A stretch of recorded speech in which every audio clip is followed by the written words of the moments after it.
Bienvenidos desde aquí, nuestro encuentro con las informaciones y los eventos que marcan el rumbo de la historia. Hoy vamos a conversar sobre Rusia, ¿sí? Recientemente el mundo entero recibió con sorpresa la información acerca de lo que pudiéramos llamar una insurrección de los paramilitares del grupo Wagner, en lo que en un momento lució como una acción en contra del gobierno de Vladimir Putin. ¿Fue realmente así? Veamos el siguiente micro.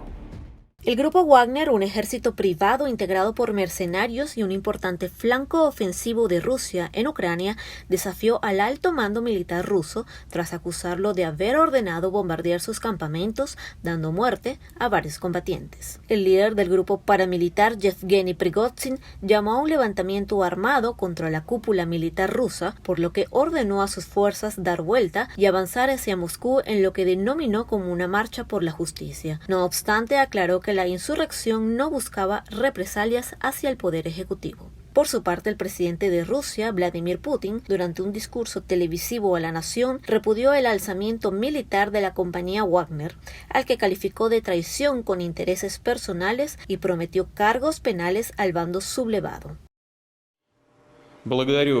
A lo que nos enfrentamos es exactamente a una traición provocada por la ambición desmesurada y los intereses personales.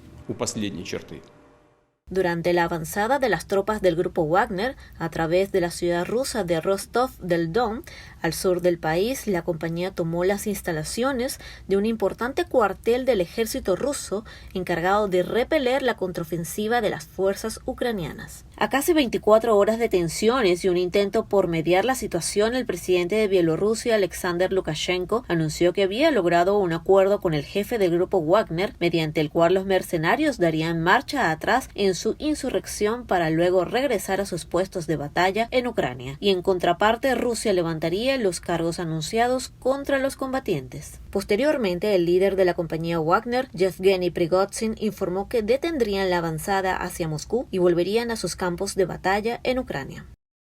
Ahora, ha llegado el momento en que se podría derramar sangre. Por eso, entendiendo la responsabilidad de derramar sangre rusa en uno de los lados, estamos retrocediendo nuestras columnas y regresando a los campamentos de acuerdo con el plan. Días después, el mandatario bielorruso Alexander Lukashenko aseguró que el líder del grupo Wagner, Yevgeny Prigozhin, se encuentra en territorio ruso donde debía trasladarse según lo acordado en el Kremlin tras la rebelión. En cuanto a Yevgeny Prigozhin, está en San Petersburgo. ¿Dónde está esta mañana? Puede haber partido a Moscú o a otro lado, pero no está en territorio bielorruso.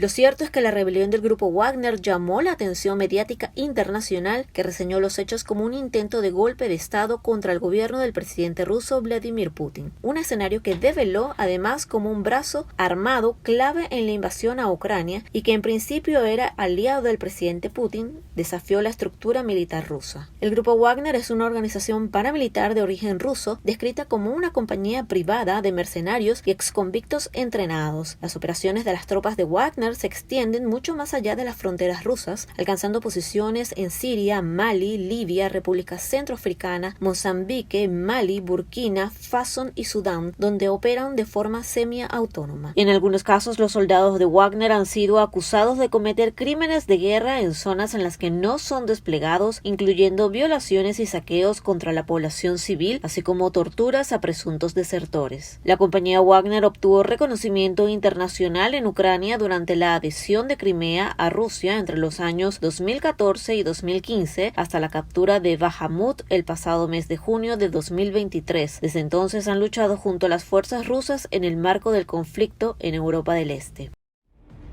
Efectivamente, todos los medios de comunicación del mundo reseñaron el hecho como los prolegómenos de un golpe de Estado en contra de Vladimir Putin.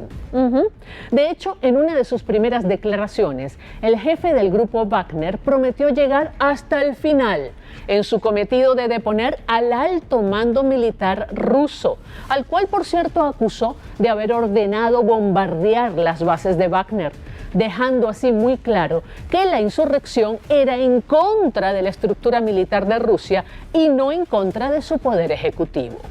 Tan es así que en un video protagonizado por el propio jefe del grupo Wagner, este aseguró que la invasión a Ucrania se hizo sustentándola en mentiras inventadas por los altos mandos del ejército de Rusia, causando la muerte de decenas de miles de soldados rusos, con lo cual por demás dejaba muy claro su rechazo a toda la invasión a Ucrania. Lo cierto es que la aproximación al territorio ruso comenzó a través de la zona de Rostov, esto es al sur de Rusia, donde se reforzó la seguridad inclusive del cuartel general militar de la región meridional y desde donde además se supervisan las acciones de las fuerzas rusas en Ucrania.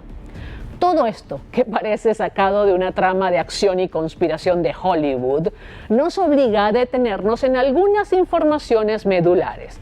Pero vamos a una pausa y enseguida volvemos con más desde aquí.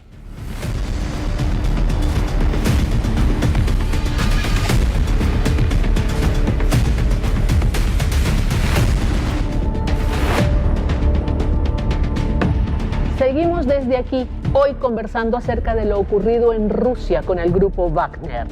Ya comentamos algunos detalles que vale la pena puntualizar. 1. La insurrección del grupo Wagner no fue contra el gobierno del presidente Vladimir Putin, sino en contra del alto mando militar. 2. La justificación dada por el jefe de Wagner fue que la invasión a Ucrania se produjo con basamento en mentiras creadas por el alto mando del ejército. Pero resulta que aún hay más. Unos meses antes, ya el liderazgo de los Wagner venía denunciando que tanto el ministro de la Defensa de Rusia, así como uno de los generales de mayor capacidad de decisión en Moscú, les estaba negando de manera reiterada toda clase de apoyo solicitado.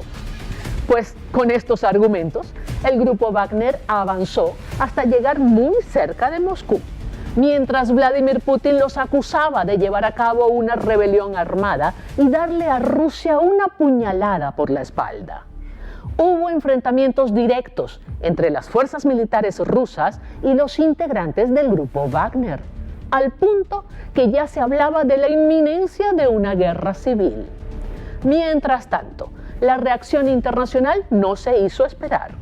El presidente turco Recep Tayyip Erdogan le hizo un llamado a Vladimir Putin para que actuara con sentido común. Bielorrusia emitió un comunicado oficial expresando total apoyo al gobierno ruso.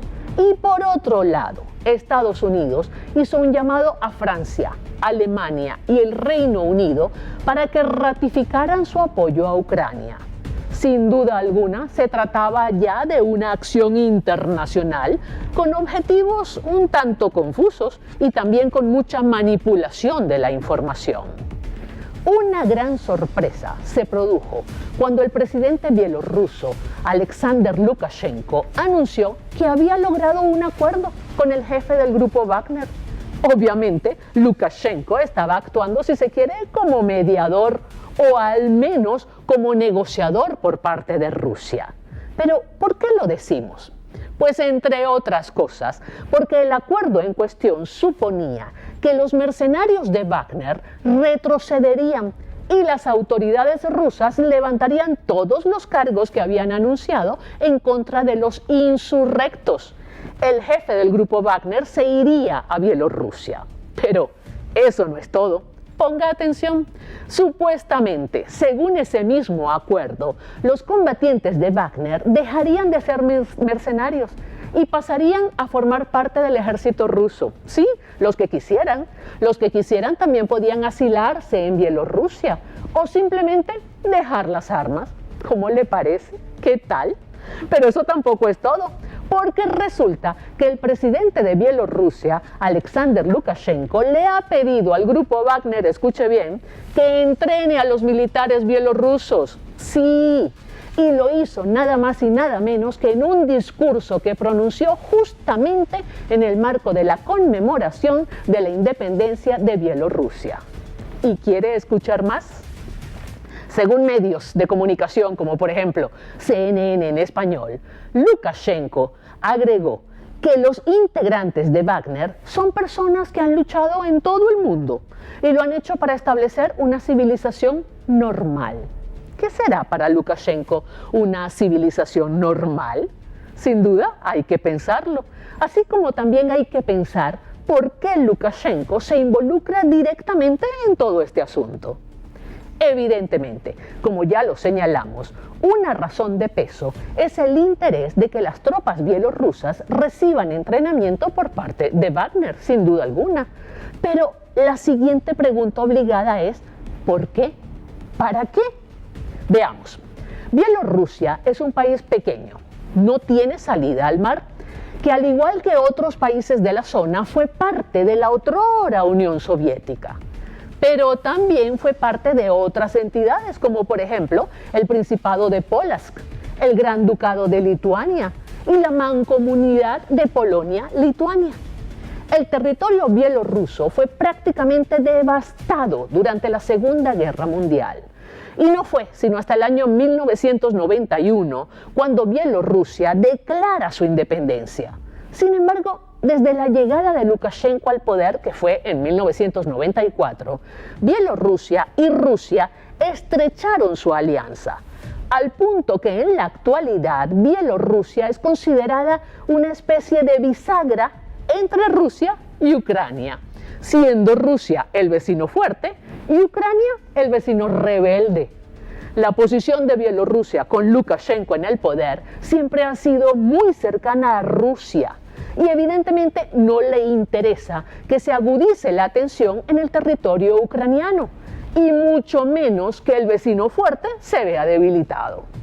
Un dato que vale la pena destacar es que un año después de llegar al poder, Lukashenko logró, a través de un referéndum, obtener poderes extraordinarios que le permitieron disolver el Parlamento y aumentar su integración económica con Rusia.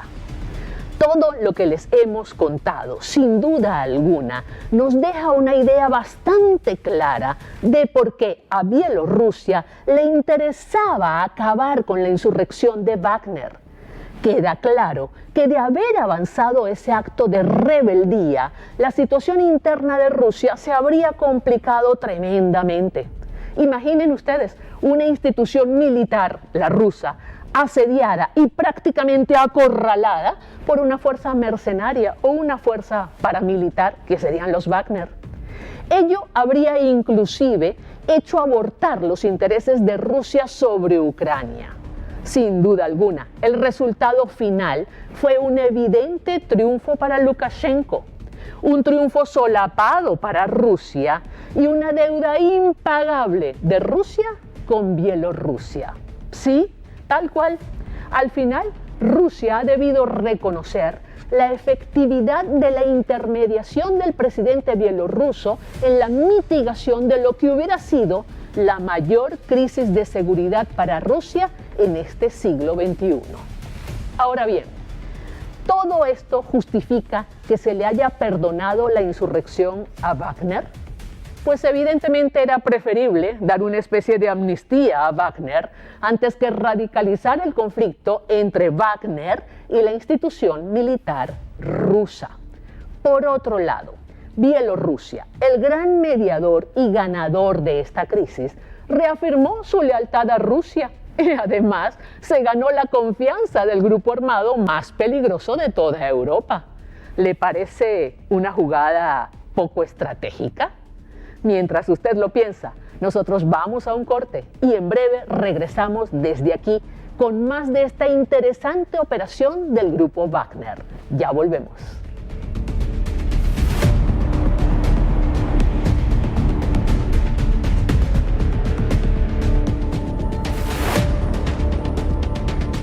Estamos de vuelta desde aquí, hoy conversando sobre el grupo Wagner y todo lo que ha sucedido luego de su alzamiento en contra de la institución militar rusa. Por una parte, Vladimir Putin, presidente de Rusia, les otorgó una suerte de amnistía que les permite a los integrantes de Wagner escoger entre 3 destinos posibles. 1, dejar las armas y permanecer en Rusia. 2, sumarse a las filas del ejército ruso. Y 3, ir al exilio en Bielorrusia, donde, por cierto, el presidente Lukashenko les ha pedido que entrenen al ejército, sí, al ejército bielorruso. Pero no todo es loas para los Wagner. También hay temores, hay escepticismos y hay condenas. Por ejemplo, la Unión Europea ve con mucha preocupación el posible desplazamiento del grupo Wagner a Bielorrusia, ¿sí? Porque los 27 gobiernos de la Unión temen que ese desplazamiento puede generar una suerte de un flanco de inestabilidad en el oriente de Europa. Polonia, fronteriza con Bielorrusia, decidió reforzar sus fronteras, ya que considera a los Wagner sumamente peligrosos, así como también los consideran en Lituania.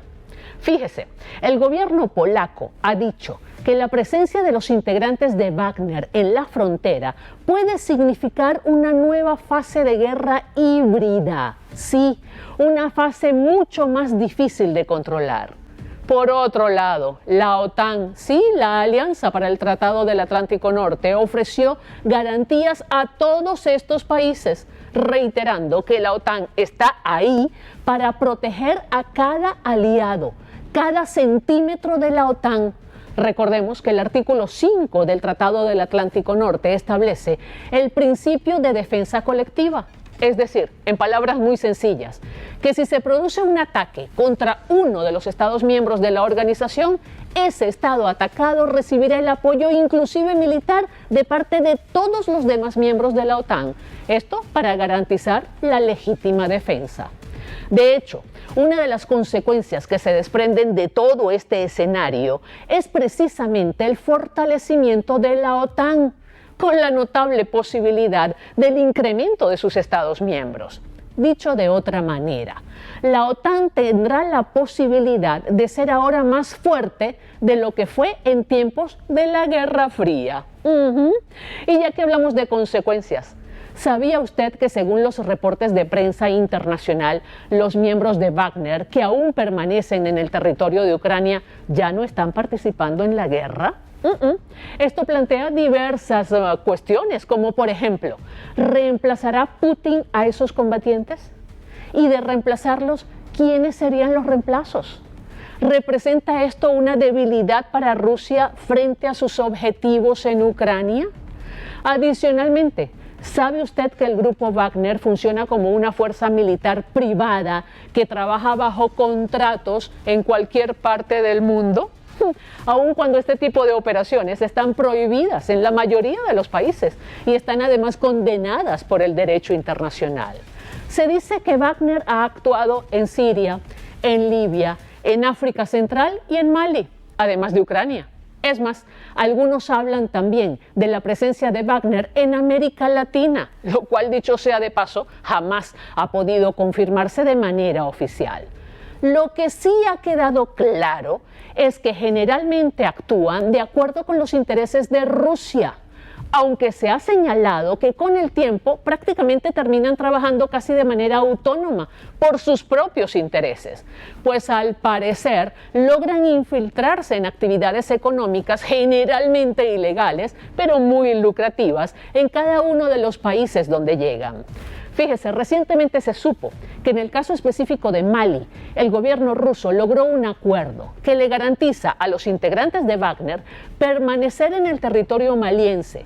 Supuestamente, ello sería parte de la negociación que permitió el retroceso de Wagner hacia Moscú. ¿Qué tal? Se reconoce el año 2014 como el año del inicio de sus operaciones, justo 2 años después del inicio de la actual presidencia de Vladimir Putin. Y al parecer, desde ese año 2014, el grupo Wagner ha gozado de financiamiento por parte de Rusia. Es más, se dice también que el entrenamiento de los integrantes de Wagner se hace, o al menos se hacía, en una dependencia del Ministerio de la Defensa de Rusia. Por cierto, hace pocos días, el Departamento del Tesoro de Estados Unidos impuso sanciones a 4 empresas supuestamente relacionadas al tráfico de oro y armas, todas vinculadas al grupo Wagner. Tales sanciones han sido dirigidas a empresas de Rusia, Emiratos Árabes Unidos y la República Centroafricana, que según el Departamento del Tesoro han participado en operaciones ilícitas para financiar al grupo Wagner, de forma tal que puedan alimentar o aumentar su presencia y accionar en Ucrania y en África. ¿Y saben qué? Hace menos de 4 años se filtró una información que daba cuenta de la existencia de un código de honor de los Wagner, en el cual supuestamente se incluyen mandamientos como proteger los intereses de Rusia siempre y en todas partes, valorar el honor de un soldado ruso y hasta luchar por el principio de ganar siempre y en todas partes, entre otros mandamientos. ¿Qué tal? Será hasta una próxima entrega desde aquí.